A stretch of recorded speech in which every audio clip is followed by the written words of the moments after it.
یہ پتہ نہیں کہ نیچے آب شفا ہے، یہ پتہ نہیں نیچے کتنا مقدس زمین کا پانی بہہ رہا ہے، مگر چونکہ بند ہو چکا تھا وہاں ان جانوروں کو ذبح کرتے، ان کا گندا خون پھینکتے۔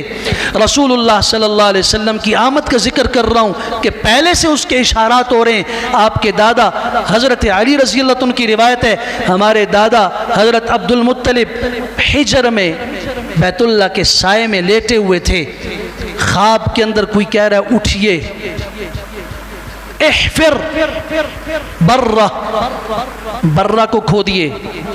سوال کیا برہ کیا چیز ہے؟ کہنے والا چلا گیا۔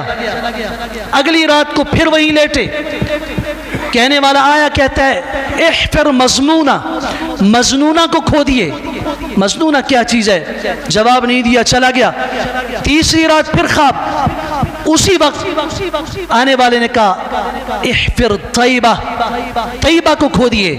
طیبہ کیا ہے؟ جواب نہیں دیا، چلے گئے۔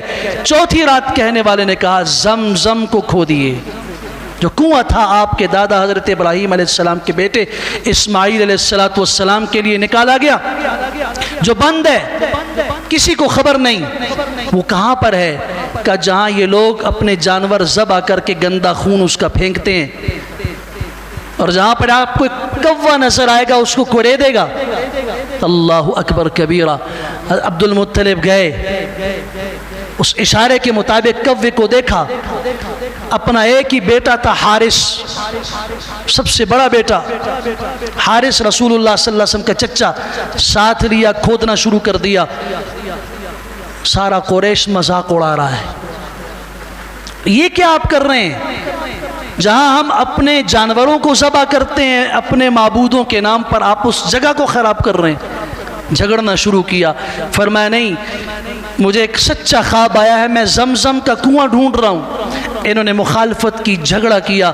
اس موقع پر عبد المطلب نے اللہ سے دعا کی، یا اللہ مجھے 10 بیٹے دے، صرف ایک بیٹا ہے حارث، کاش مجھے تو 10 بیٹے دیتا، طاقتور ہوتے۔ آج یہ سارا قریش مجھ پر ٹوٹ پڑا ہے، اور میں اور میرا ایک بیٹا کام کر رہے ہیں، یہ کام نہیں کرنے دے رہے۔